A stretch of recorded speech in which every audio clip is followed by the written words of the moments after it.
Welcome to another episode of Homestead Shop Talk podcast with Al from Lumna Acres, Ben from Holler Homestead, and myself, Jason from Sow the Land. And this is episode 107. So I just rolled in. I'm all sweaty here. Been hot up here. I don't know what temperature. We've been in almost 90 today, so I could just imagine what you guys are at. It's about the same, no? Actually, yeah, it's about the same. I think it was almost 90 most of the day. It's probably Yeah, 90 now. Yeah, it says it's 90 right now. So it's a little toasty outside. It's not real bad humidity, but it's still uncomfortable if you're in the sun. yeah. That's how it's been here. I like your background, Al. You like that? Yeah, We got a new one now. pretty fancy. Pretty fancy. Yeah, so great. Congratulations on the new place. Thank Yeah, major congrats. Yeah, thank you guys. We're excited. Oh, I bet. That barn looks amazing. Yeah, yep.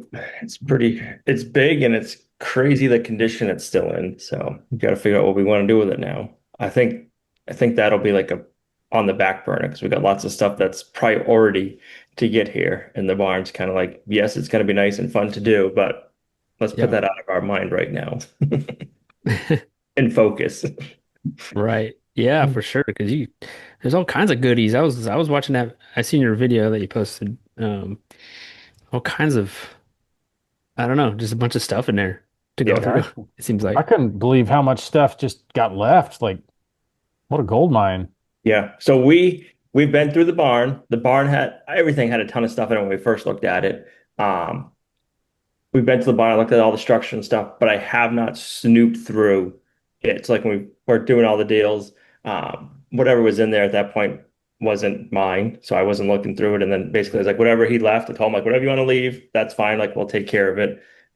So we still have not snooped through it. So when we go and do it on video at some point, like we're going through everything and finding what's there. Like, so I'm like we don't want to look through it yet. We want to do it on camera with everybody. So we're trying to just be like, nope, put that out of the back of our head. Same with the house. So as of the recording, the house video hasn't gone out. You guys haven't seen it, but that'll come out tomorrow. So it'll be out before this podcast. So, but Cool. like when we were going through the house, we didn't know everything that was in it because there's a lot of stuff that was left in the house. So Did That's you find fun. anything cool? yeah, we found some fun stuff. Nothing. We've got some cool. I don't know if you can see. There's a painting back there of the farm. There's some older furniture and stuff. That was cool. So lots of history that we're finding. Most of the stuff is from the 60s or 70s, and it's all made in America. It's like crazy. Like it's like made in different states. There's nothing made in China. It's like that's the way it Mm, used to be. yep, that's awesome. Yeah. A lot of stuff that was local to this town, which I didn't know that they made in this town. Like there's mattresses that was made in this town. I'm like, Wow. so I threw the mattresses away, but I cut the tags off, and stuff like that. I'm like, oh, they used to do upholstering all of the furniture here. So it was the couch we got rid of was from I think 72. Then there's a couple of other couches. I don't know when they were, how old they were, but it was all like reupholstered and it had like local tags from like the old reupholstery companies and stuff like that. So it's like that was back when you could actually get stuff done. Like, oh, if we wanted to keep the furniture, like we could have had it reupholstered, but nobody does that nowadays. Kind of neat seeing that history. That is cool. Yeah. Yeah, so why don't you keep going? Tell us about your week. So we closed on the farm, and then basically I went and picked Joel Salatin up the couple of days before. So I'll go back a little bit. We've been trying to buy this farm for probably 6 years. I've been talking with the guy, just like, hey, whenever you want to sell, let us know. Like we'd love to buy it. They Nobody has lived here for like 11 years. The family business always was run out of here, and the parents used to live here. And then once the parents passed away, nobody lived here, but they ran the business out of it. So I'm like, let me know when Mhm. you guys are ready to sell. So before we bought the big property, we tried buying it and they weren't ready to sell. So we've just been kind of in communication back and forth over the years, like when you're ready. So we kind of started talking more and more, and it just everything lined up. But before that, we've been talking with Joel Salatin I wanted to get Joel up here and look at both of our properties, to kind of like get his opinion on one versus the other. And then before he could get up here, we were closing on the property. So we were supposed to have him up in April, and it was supposed to be good weather. Then, like at the last minute, a couple of weeks before I went, looked at the extended forecast, I'm like, it's still going to be winter. Like, we're going to have to postpone you. And a good thing we did because we ended up getting like a foot of snow the time that he was scheduled to Oh come. yeah, that would have been bad. That would have been Yeah. terrible. Like, look, I want to be able to look at the land and check Yeah. out the soil and check Here's the everything snow. over. Right. He still want. He's like, oh, he's like, no, it's a really good time for me. I'm like, yeah, but for our weather, it's not going to work. So we postponed it, and this is his busy season. So we've had him planned for a while now. So it ended up just lining up like we closed on a Friday. I went and picked him up from the airport on the following Monday. So I had to like explain to him like we haven't been here very long, Joel. Like yes, we've made hay and stuff, That's but perfect. yeah. So it's kind of nice. It worked out perfect. I was able to hay a couple of fields and then leave some of the fields standing still. That was one reason why I wanted to leave a couple of standing so that way he could kind of see like what the grass is like, what's growing in there, like and just kind of like look through all of it. So that worked out perfect. So it was wild to have him here. It was Is awesome. that your first time meeting him or seeing him? Yes, first time meeting him in person. You never like sat down and talk or nothing that he did? Nope.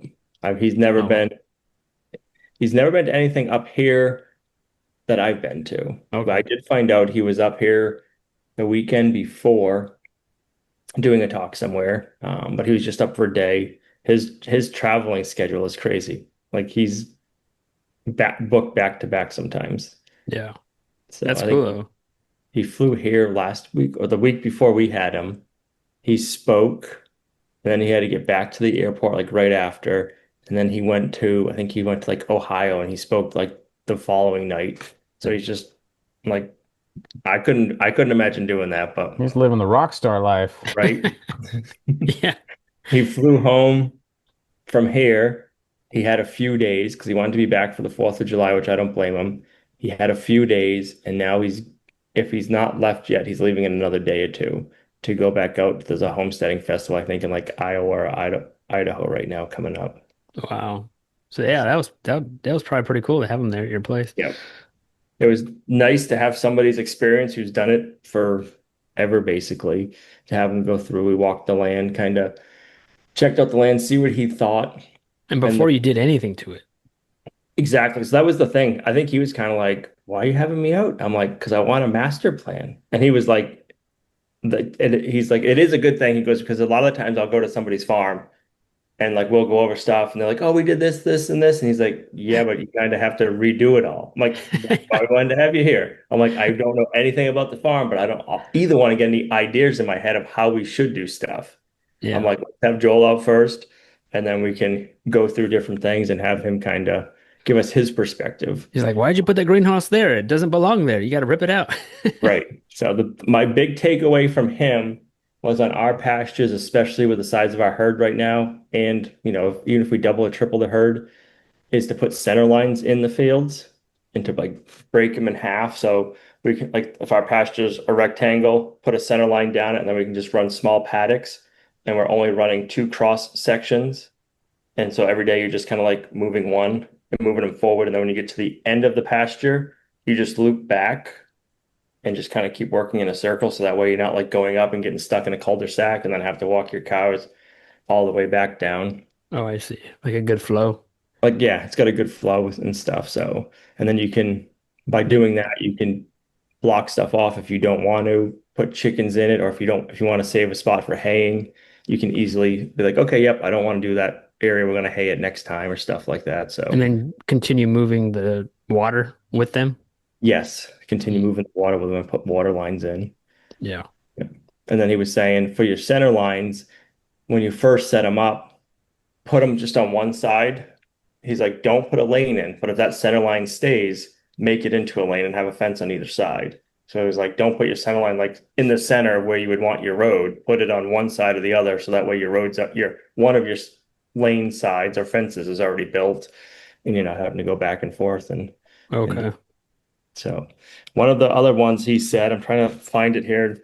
He was talking about broilers, and he said 12,000 broilers is what we could run. And you could run this amount too, Jason. It was on, I think, I'm trying to, Yes, that's what I want to hear. this is, I'm trying 12,000 to, broilers. 12,000 broilers in a year. And I'm trying to remember how many acres we were figuring that on. It was like 10 or 20. I'm like, Jason could do that too. That's a lot, man. Wow. That is a lot. I didn't think it would be that much. Yep. Wow. I wish I could, I don't find it on my notes right now, but it wasn't all of the acres here. And he was like, yep, you could do that. You could do 12,000 broilers, 100 pigs, 55 cow equivalents, um, one egg mobile, and two of his feather nets, and then 2,000 turkeys. Wow. Yep. It's on, Al. It's It's on. odd. So then he's like, this would be super intensive. Yeah. And then he was breaking it down with how he does his meat birds, and he'll hire people out, um, like to do it, and he doesn't pay him an hourly rate. He pays them like commission basically. So I think it was $1.50 he pays per broiler. So he has people that raise broilers for him on different farms that he's rented. He'll pay them $1 or $1.50 per bird come processing day. Like you got to get the meat birds to them for processing day, and then once they're raised to a certain weight, he'll pay you for them. So if anything happens after your portion, you still get paid. But if anything happens to them while you're raising them, that's kind of out of your pocket. Right. We have it written down. I haven't redone the notes because we've been super busy, but Yeah. it was like That's interesting. Yeah. $18,000 a year of what you if we did the same method with the meat birds here, we could pay somebody $18,000 for that one job, and it's a 5 month job, and you're doing it like 2 to 3 hours a day. So he's like, you can pay somebody a pretty good salary off of some of these jobs. Wow. Hmm. That's interesting. Yeah. Yep. So he was breaking down, he was like, if you ran everything that we said on here, it was like gross before anything would be 950, 200,000 you could make on the farm. And then Wow. afterwards, the That's a business, lot. yeah, afterwards, the business takeaway would be 285, and you would end up with 95,000 profit. And he's like, that's after, he's like, and you're paying, like, he's paying good wages on all those figures. So that was the cool part, is to get like the real life numbers from somebody who's doing it to Yeah. see what you could actually do, and not just like theories or like, oh, this is possible. And he was looking at the grass, you know what I mean? So he's like, this is what I forget, it was like 250 days. That's what he was figuring for the grass right now. It's like they're at 400 cow days per acre. He's like, I would say right now you're at like Wow. 250, 300. He's like, we're at 400 cow days per acre. So it was kind of neat to get all that like real life. That's Heck yeah. crazy. Yeah.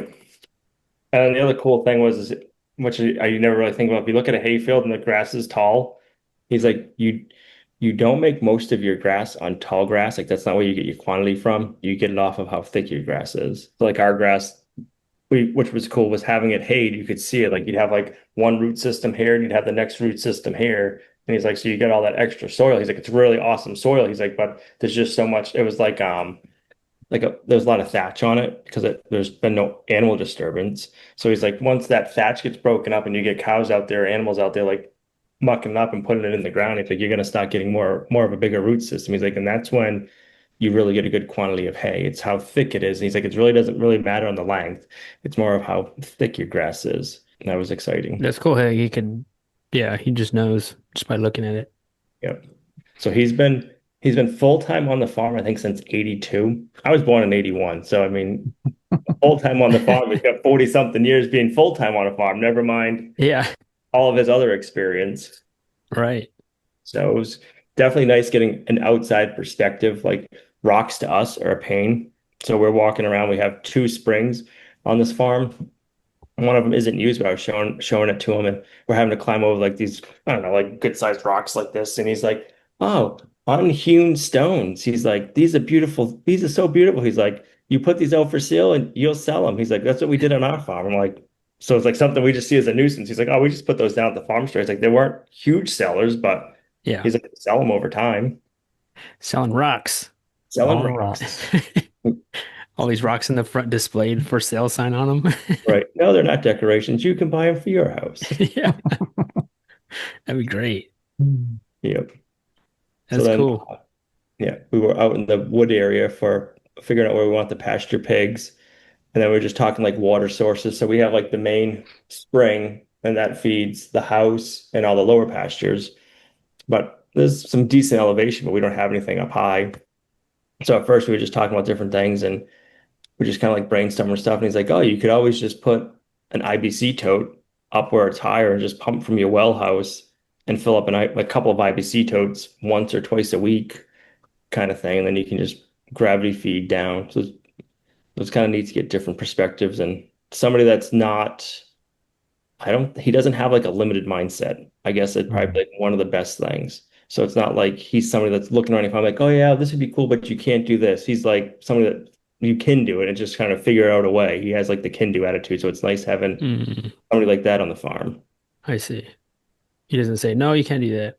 Right. It's how can we get this to work? Hmm, You know, it's that's like good. he's not a big barn guy. So I showed him the inside of the barn. I'm not going to put that in the video that we put out because we haven't shown the barn yet, but I showed it to him. I videoed it. I'll save it. Maybe we'll make a video at some point. And I will say he liked the barn, which I was surprised because he's not a barn guy. He's usually like tear them things down. Yeah, So his mind going, how can you make that barn make income to pay for itself? That was his whole. He still right. had come up with an idea. He's like, oh, we could have like you could have like trapeze artists train up in the attic, up in the hayloft because it's so big. He hadn't There you come go. up with any ideas, So when the circus comes to town, yeah. right? Did he say anything about like fences or like permanent fences at all? Yep. So we talked about fences. We're basically where our fences are, we're gonna keep. We're just gonna redo them. They're probably looking at them right now. They're at least 25 years old, I would say. So we want to replace those all before we bring the animals in. Some of the ones that we're going to replace with field fence on the backside, he said he would just do electric fence because it's not on the main, like up, like by like the main of the road. But we want to have a field fence, big pen that we can just keep like the goats in, the dog in, and not have to worry about anything getting out or coming into them. So one of the big, well, lower pasture will fence in complete with the field fence again. That'll be a fun project. Oh yeah. You get to do fencing. I get to do fencing. So there's a bunch of fence posts. I'm hoping that we can just pull them out and put new ones in. Okay. Are they all rotted? They're all rotted out They're or in bad shape? if you pushed on them, they break pretty easy. Oh, We probably could put new field fence on them and get like 5 years, but it's kind of like, do I want to have to go back and do everything in 5 years, or just kind of like bite the bullet and do it all now and hopefully get another 20 plus years out of it? yeah. And so I think we'll just bite the bullet. I've been keeping an eye on Tractor Supply. Had a decent sale on the field fence. We picked up field fence already, and then I found some different. I'm not going to use fence post. I'm using. So we had some old cedar logs at the off-grid property. We had those milled up into 4x4, 5.5, or 4.5 by 5.5, or 5x5 posts, whatever we could get out of the logs. So those would go on like the back fence. The front fence, I've been trying to see what I could find. Lowe's, for some reason, I don't know where they came from. I've never seen them before. They had 5x5 hemlock pressure treated posts, 8 foot tall, on Wow. sale or there for 20 something bucks. So I ended up buying all that they had. So hopefully we have enough fence posts to do it all. Yeah, Because a six I by don't know if that's six, by area, but our Lowe's don't have that stuff. I've never seen them before. Yeah. And I've never like what they stock normally is a 6x6 pressure treated Southern yellow pine, and they're Yeah. 30 something bucks. So I was like, well, I'm gonna buy. I think I was only able to get 85 because that's all they had in stock, but it should Wow. be pretty close to enough. That's cool. Hemlock's some good stuff. Yep. They say hemlock won't rot if it stays wet. Really. That's what they like old barns. That's what they used to make the barn floors out of was hemlock because I most of the time they were covered in urine and stuff. So if it stays wet or damp, hemlock really won't rot. It's if it gets like dries out, wet, that you have an issue. Hmm. You got a pond at your new place? There used to be one. It's silted in a little bit, so we got to figure out that. Not a big pond, but no fishing ponds right now, at least. One of the hayfields, I shouldn't say that. One of the hayfields has one, but I haven't checked it out. So did Still you have lots. did you have dinner with Joel? We did.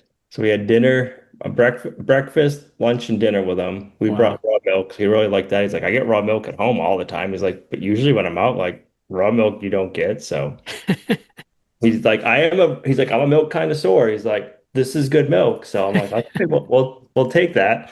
So he said that a few times. That's a little nerve-wracking having him for dinner, I would think. Yep. Because you're like, you know, is everything good? He said a lot of the times he'll fast when he's traveling. He just won't eat. Oh, really? Okay.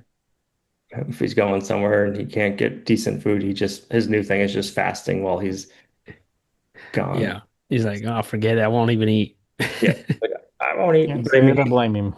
yeah, he's like, don't worry about me. He's like, I don't need to eat like you do. I'm like, oh, this is what we're having. So let's talk. He's like, so he was eating.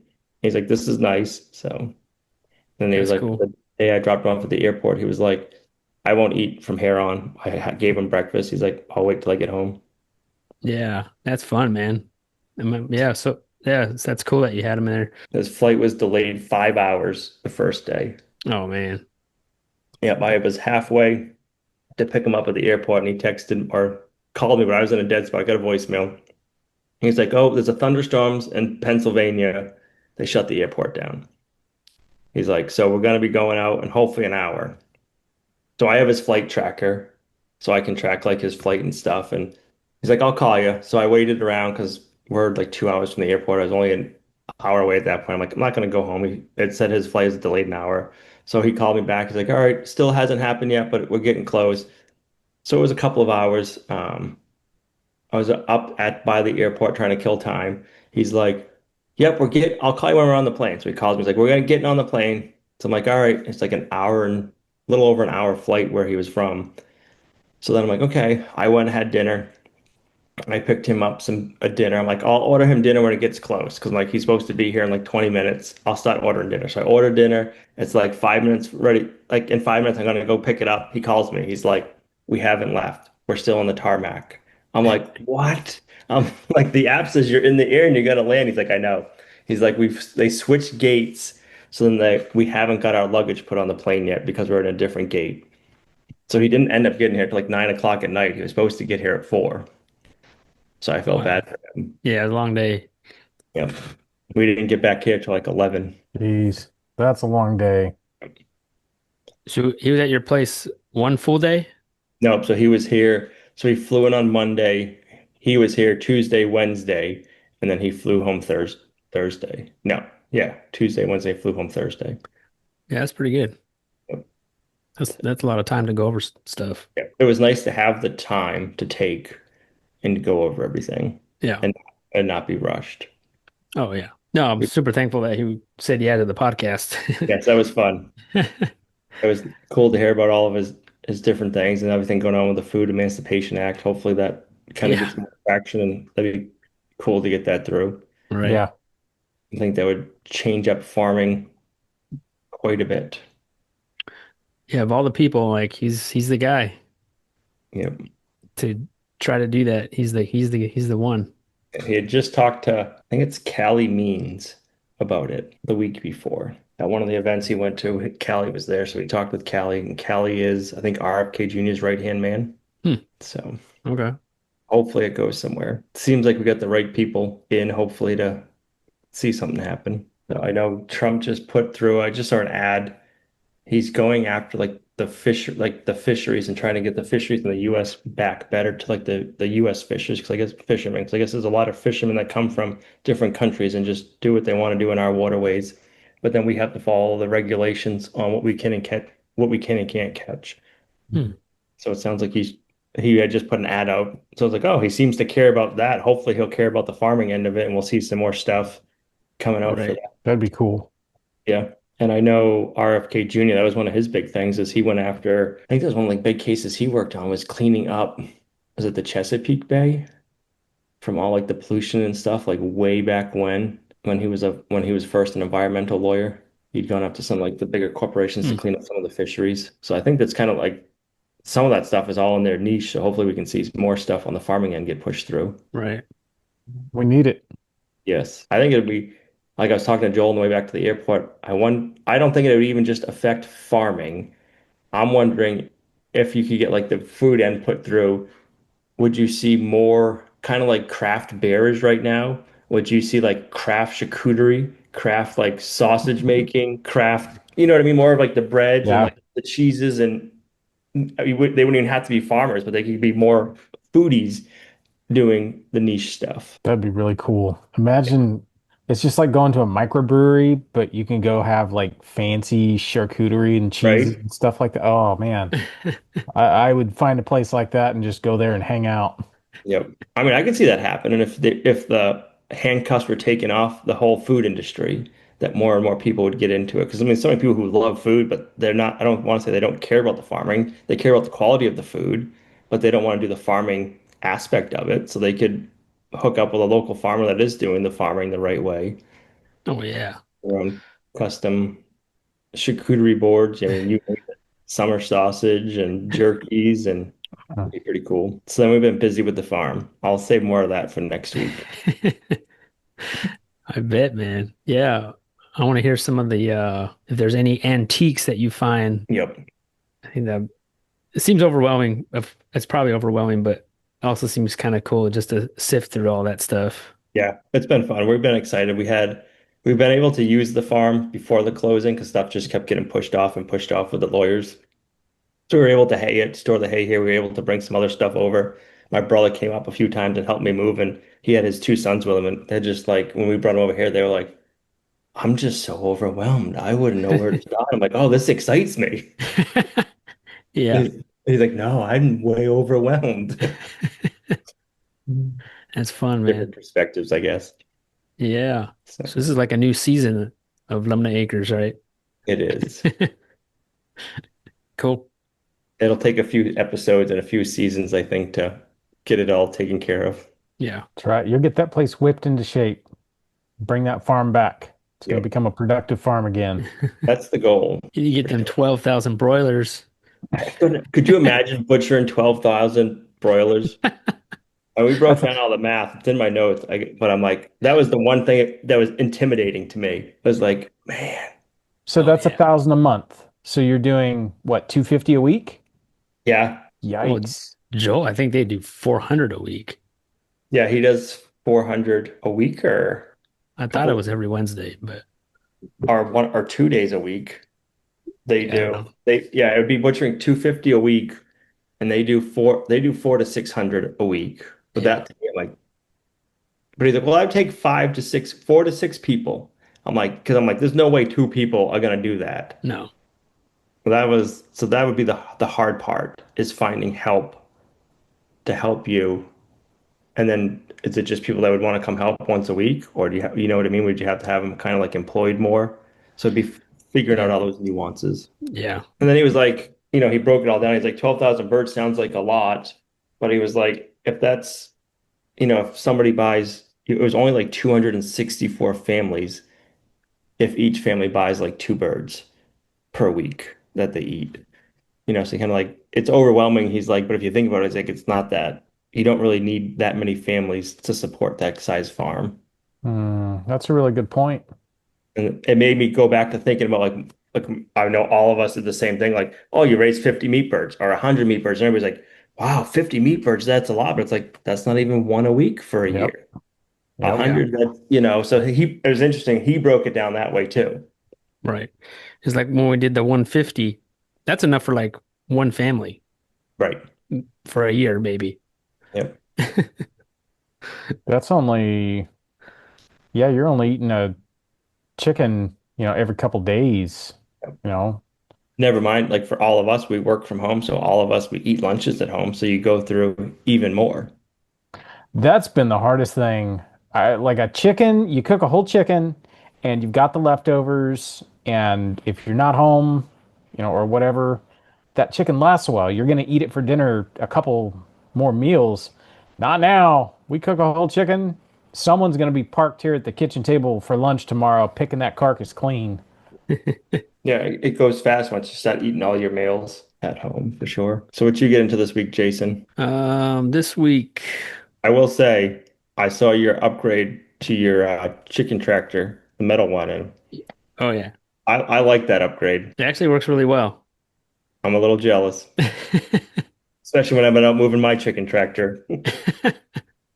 Yeah, that's one thing I did this week was I took those darn wheels off that chicken tractor because I was like, I'm done trying to move It this happened to me thing. this week. I went to go move it. One of the cables broke off the wheel. Really? It snapped right in half. What? Yep. Man. Yeah, so I knew right away as soon as I put that thing together, I was like, I don't know about these wheels. And that's the whole point of having this chicken tractor. Like, it has to be movable. Yep. And if it's not easy to move, forget it. Like, if I'm breaking my back every time trying to move this thing, because I felt like I was always hunched over. I don't know if I had it. Maybe I could have messed with it better, like as far as the cable, the length, and the shortness and the longness. But I was messing with it, and I couldn't figure it out, and I couldn't get it right. And I felt like I was like kind of hunched over every time I would move it. And like I remember the first couple days when I very first moved it, like my back was sore the next day because I was like, it has to be that darn coop because it's just It's like a awkward not and it's, heavy. yeah, it's not a natural position Yep. when you have to move it. And so after that, I was like, man. So yeah, I had some extra chick lifts um, that have been sitting in my barn for a year. So I was like, I'm gonna put these bad boys on here, and it works pretty good. It's still, it's still cumbersome. It's still heavy, but at least it moves better though. You can move it directionally now, right? Yeah, you can spin it around, move it back. I mean, it's just easier to move, man. Like I can picture using that for sheep now, Yep. leave it, you could even leave it raised up for sheep, and then you can just move that. But so Have you yeah, tried it with the mini truck yet with it? no, I haven't tried it yet. That I could do too. I should be able to do that pretty easy. Yeah, move it like uphill or something, like a distance to relocate it. You could just do it behind the mini truck. Yeah. Still, the problem is it's pretty wide, so I don't know. There's a lot of little dips and little Yeah. hills on our place, so or like tr a random tree. So I don't know. Might take a little bit of thought of which path to go, but I'm sure it'll pull it fine. Yeah, that I did get more turkeys this week. So I wasn't gonna get more turkeys.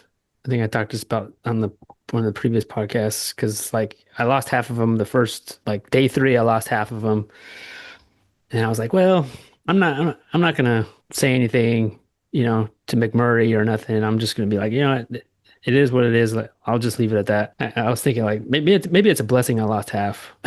You know, I don't have to buy so much feed. Uh, so they contacted me and they were like, "Hey, so how them turkeys go? How are those turkeys going?" And so I was like, "Well, since you ask." So then they ended up sending me 15 more because I was like, "Well, how about just 10?" They're like, "Well, we'll send you 15." So I was like, "Okay." So 15, I think I've had them now for 5 days and I've lost three. So those other turkeys that I have that are older, they seem to be doing better now. Like they all seem very active and they're already wanting to hop out of the brooder. So I think, knock on wood, but those guys seem like they're gonna pull through. These other guys, these new guys, I don't know. I'm still monitoring them, see how it goes. But I don't know. Survival of the fittest, I guess. So yeah. It's like Joel said, you just got to make it to that 6 week mark and then they'll Mhm. find a brain. I know. I remember him saying that. I was like, yes, that's so true. So yeah, I cannot wait to move them out of that brooder and into that new coop. So we'll see. But that's why I wanted to get that coop ready. I wanted to get that going so that way I don't have to be rushing. So what else did we do? So we went camping.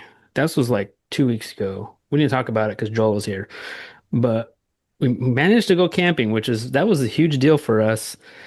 We actually left, and it wasn't camping in our backyard. It was actually at a campsite. It was, we were gone for 2 full days camping. So actually, we were gone for like 4 days, and it was cool. I mean, I think we maybe been camping one time in North Carolina since we've been here. So doing that was kind of a big deal. I mean, I don't know, we kind of forced ourselves to go do it. And I'm glad we did it. It was nice. We camped by a lake.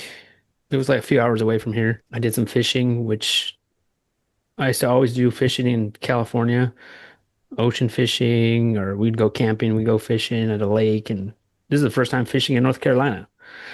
So that was a big deal too. So it kind of got me almost like I don't know, excited to go fishing again. Like we just went, we didn't catch anything, but now I'm kind of like we should try to go again. Like on a random day, just go to some near lake and for a few hours or something. So, but yeah, it was fun. So a belt broke on my lawnmower this week, which this is not the time for a belt breakage. And it was a deck belt. I had never changed a belt before, but it was actually pretty easy. It wasn't such a big deal. And then I just went and bought a new belt and put it on.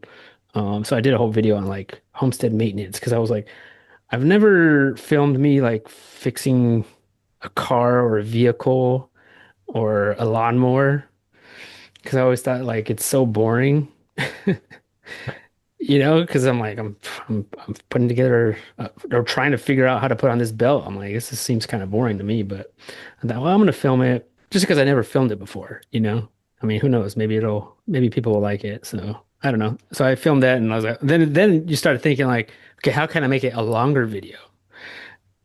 Because it's just fixing a belt. I mean, it didn't take that long.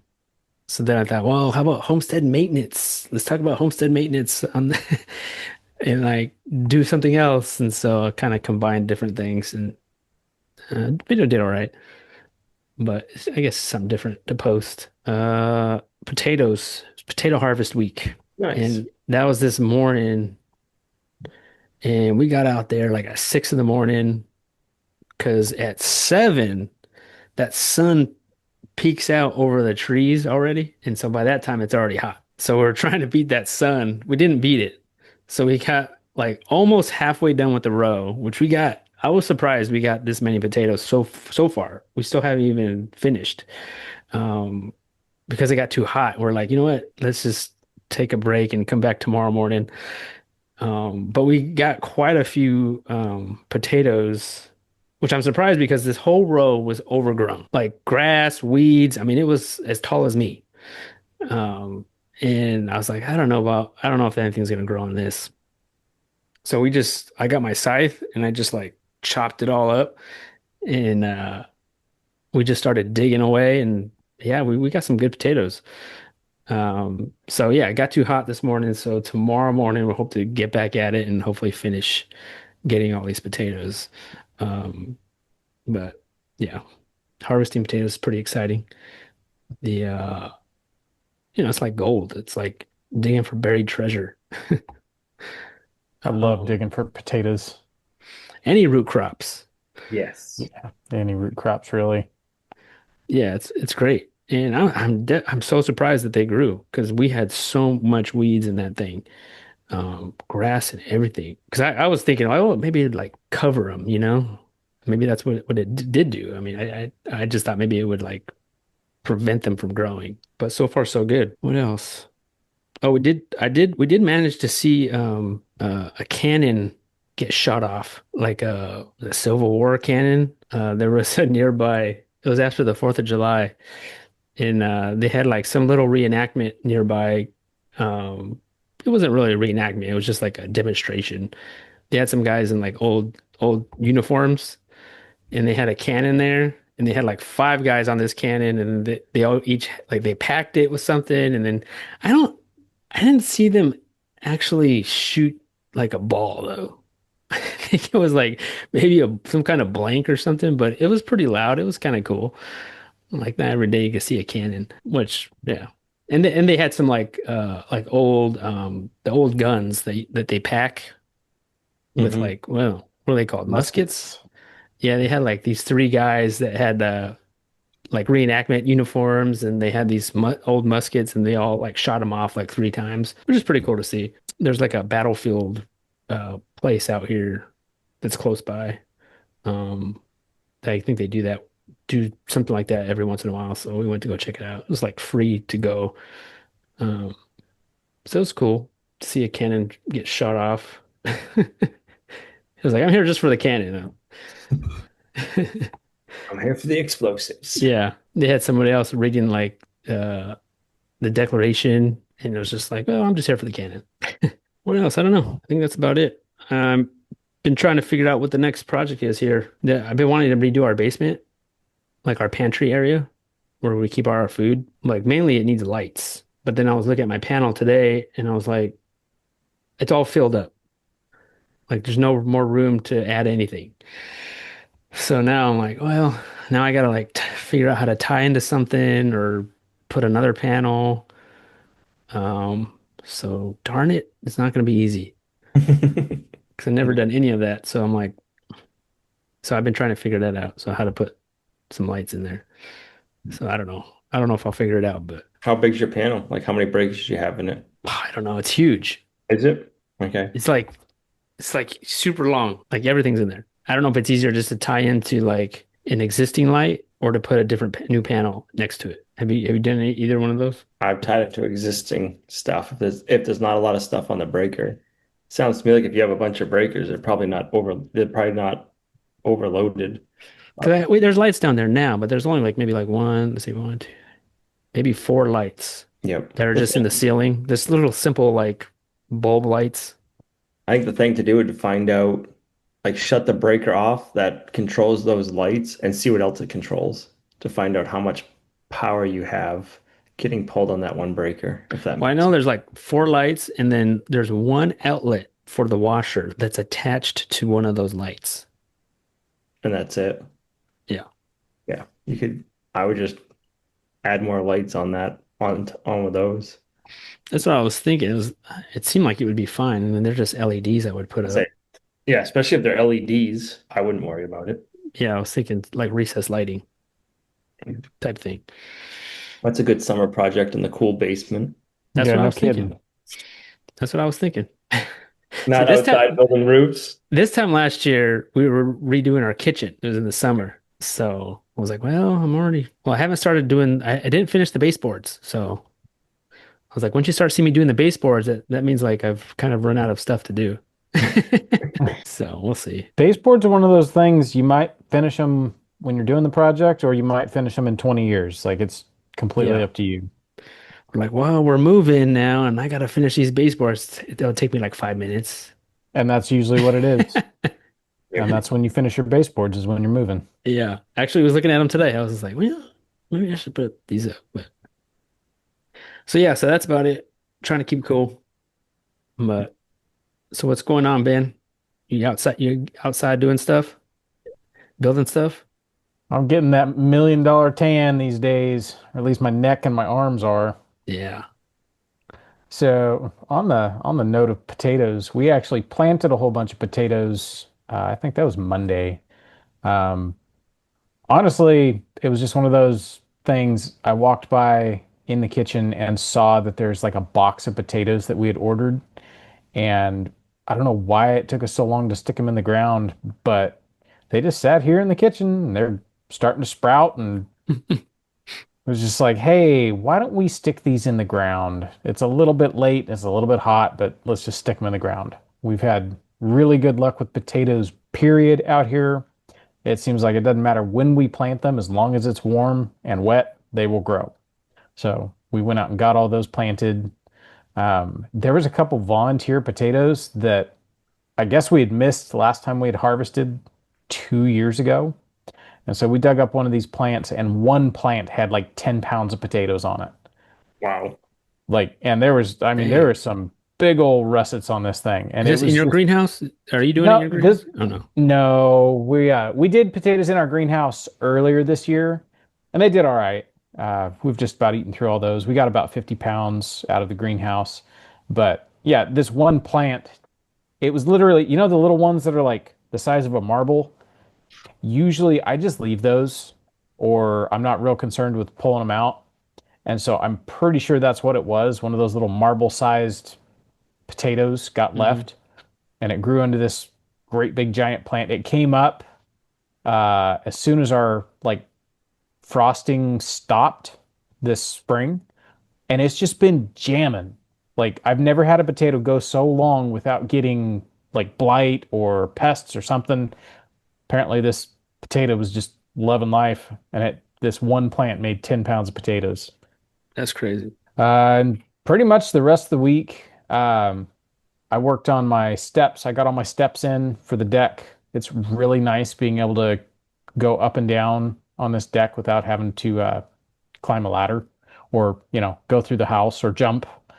Uh, got all those done. And the saga of looking for goat panels, because that's what kind of railing we wanted to do. We wanted to do the goat panel where it's, it's a piece of goat panel that's framed in. I think they look really nice. They kind of have that, ranch vibe to them. Well, apparently somebody is building 10 miles of goat panel fencing somewhere around here because, like, every Tractor Supply, Rural King, all of those places, goat panel is the most expensive paneling you can get because there's so much more wire in each sheet. It's quarter-inch wire. It's welded. It's like a cattle panel, but with 4-inch holes. Apparently, someone has been buying it all up.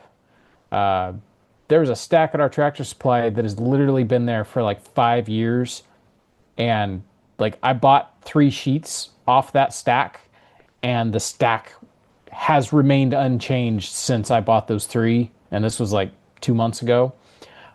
Now I need more. I go back, and there's none. And they're like, "Yeah, we don't know when we're getting more."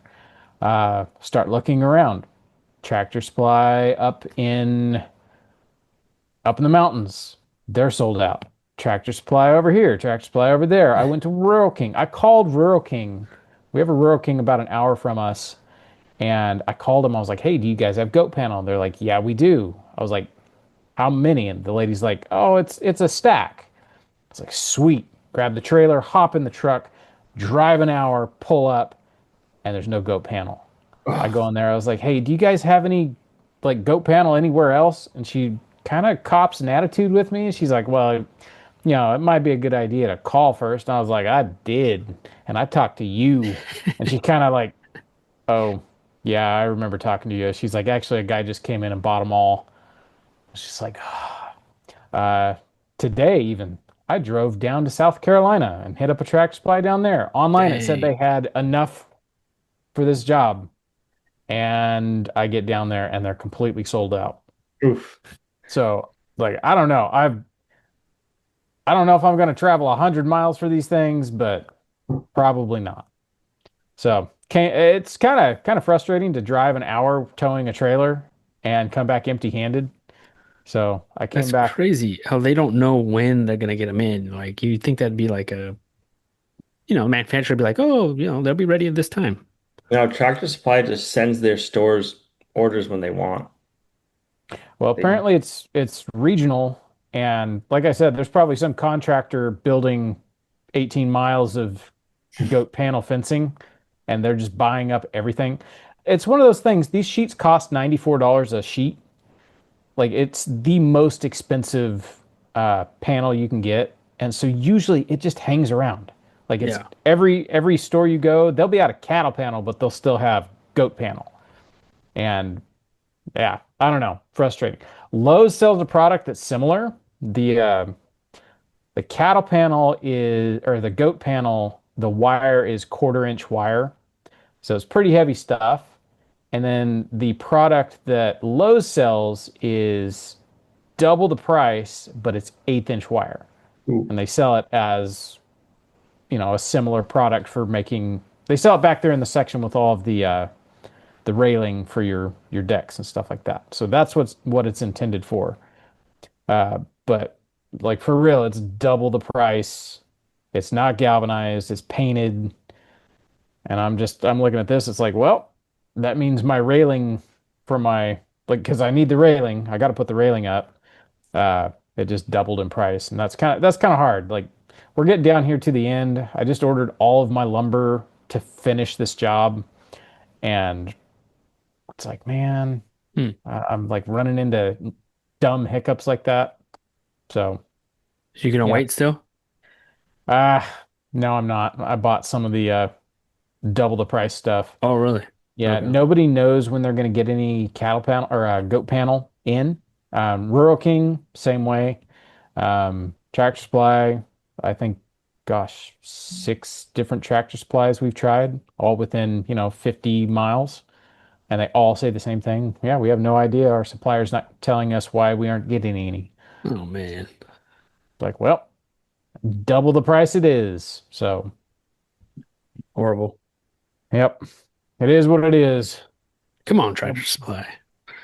It's not their fault if somebody wanted to go buy up every piece of goat panel within 100 miles. Like for real, we've called all of them. I haven't called any in Tennessee. I do have a friend up in Tennessee. I should call him and say, "Hey, man, I need eyes on a product. Like, go to Tractor Supply and look and see if they have goat panel because their website's useless. It'll say it's in stock, and then you get up there and it's not. I should do that. Well, Wonder if Nate would go check that out for me. should check your spot, Al. Right.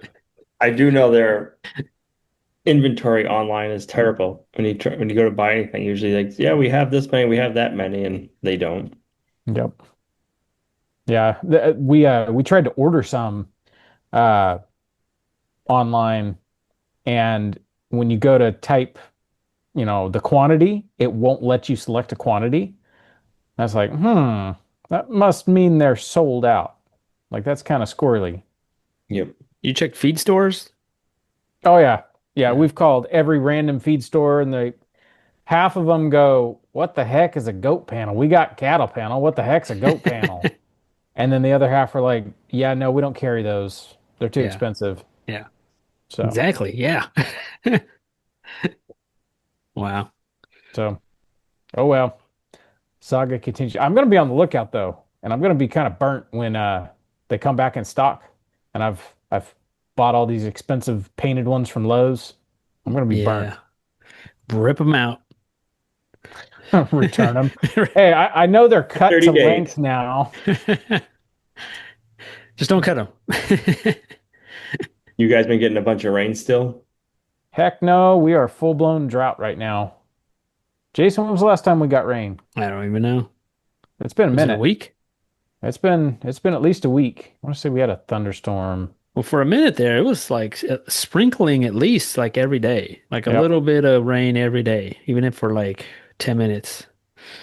But then all of a sudden it just stopped. I don't know. They say that the dog days of summer starts on the 3rd of July, and however your weather is on the 3rd of July, that's what it's going to be until what is it, August 11th or something like that? 13th, 14th, I haven't heard somewhere that like one. I that. like that. We've had a dry July 3rd, so maybe we'll have a dry summer. There was people We'll hand see. today. Every year that it's like rained cats and dogs on the 3rd of July, we usually have a wet July. And so far, I mean, it's only been a couple days since the 3rd, but I don't know. We'll see. We'll see if that wives' tale of uh, dog days of summer is true. We're supposed to be getting a bunch of rain this week, unfortunately, but They're saying we're supposed to get rain on Wednesday, I think. So we'll see. All right. None of us have talked about it. How was the 4th of July? What'd you guys do? Did you barbecue? Like I know what Jason did because me and Jason were I know what Ben did. hanging out. Yeah. What'd you do, we Al? worked on the new farm and had some burgers. You didn't light up fireworks over there? Now, we were in bed by the time. Actually, I shouldn't say that. We got back to the other property and we could see them out of our windows because we're up on a hill over there. So you could see them. There's actually probably three different places we could see fireworks going off from. So that was kind of cool. Do they have fireworks stands over there? Like you can buy fireworks?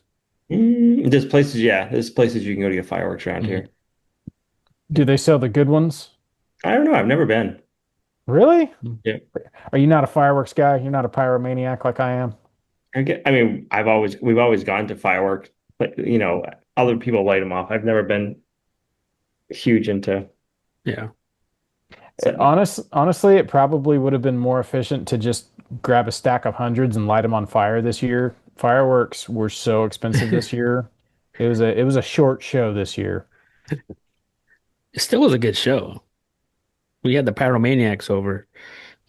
I They, love fireworks. I've they, always loved fireworks. 4th of July, honestly, to me, I get as excited as like Christmas. Like that's how excited I get to let off fireworks. so are the boys too. Yeah, the boys are the same way. They all inherited my love of fireworks. Well, now Penelope, she's like, Dad, it's tradition now. Like, we got to have them over. We gotta blow stuff up. Yeah. So we cooked some kebabs, chicken kebabs. This is one of Nice. Penelope's dish. She's been cooking. She's really been liking cooking and baking and stuff. Like she bakes bread and stuff like that. So she found this kebab recipe and she's been making that, so that's what we made. We made a bunch of kebabs, and you guys brought some stuff. What else? I mean, it was a lot of food. It was a lot of food, kebabs and a lot of bread. I think there's some squash casserole in there. Yep. It was good. Yeah, thanks for the kebabs because it kind of got us on a kebab kick. Yeah. Um, have you ever had kaffa? It's Mm. it's basically like a ground beef or ground lamb, heavily mixed with herbs, and it's like on a sword. Is It's it like like a really Greek? big skewer. Greek, Middle Eastern, Egyptian, Yeah. everybody I think I've had over it. there has their own version. Right. But Like formed meat. yeah, you form it onto the skewer, then you cook it on a really hot charcoal fire. So Yeah. we I actually had some stainless steel that was like already in the right shape. It was like strips, and so I went and sharpened them and made swords out of them. And like we brought these in here. We used ground beef, and it's like Meg found a recipe where it's got chopped up mint and onions and like all sorts of flavors we don't usually put in meat. You get that kind of Middle Eastern flavor, and we did them up, and I have eaten them for leftovers every day since what was that Saturday we did that. Yeah. Man, mm, Nice. they turned out really good. Made a whole bunch of flatbreads, so it's like I don't know, it's a Middle Eastern sandwich, like Yeah. amazing, delicious. That sounds good. Yeah, They're we pretty made good. so many because you don't really know how much the kebab it makes, like the meat, like you don't really know. So we're still eating those kebabs, those chicken kebabs. We Suppose you made, Nothing could wrong always with like that. freeze them. yeah, you can freeze them, but we just been going through them. That's cool. So that's about it for me. That was my week in a nutshell. You must be looking forward to getting the roof on soon. I am ecstatic. Uh, I am very, very much. That deck is so freaking hot in the afternoon sun. Like the kids can't walk on it. It's so hot. Like Like there's no shade there. there's no shade whatsoever. And so like I was out there by the time I got back from running down to South Carolina for a empty-handed trip. Of course I had to stop at Lowe's on the way back just so I didn't bring an empty trailer home. Uh, I'm unloading that stuff and I'm up on that deck and just the heat radiating off the deck. It's like it's tolerable down there on the grass or, in the shade. Like it's completely tolerable, but up here on this deck, it's like, gah. If I'm gonna be up here putting up railings before we get this roof on, I'm gonna have to go get an easy up or something. Like this is ridiculous. I wonder if it'll help keep your house cooler in the summertime, having an extended roof off of it. It probably will. These trees we had that we cut down for this Yeah. addition, those trees made a huge difference because they shaded basically half the house. A couple of them were so big they were shading the whole house, which was nice. I'm looking forward to it. Hopefully soon. Yeah, it's not. Hopefully it stays dry. I'll just buy some really big tarps. All right. Well, I guess that's it. Thank you guys for listening this podcast, and thank you guys for listening too when we have a guest on. Because honestly, when we have a guest on, those usually end up being our most viewed videos. So it's okay. But thank you guys for listening, and thank you guys for watching, and happy Friday, happy weekend, and I hope everyone has an awesome week. Have a good week, everyone. Later, everybody.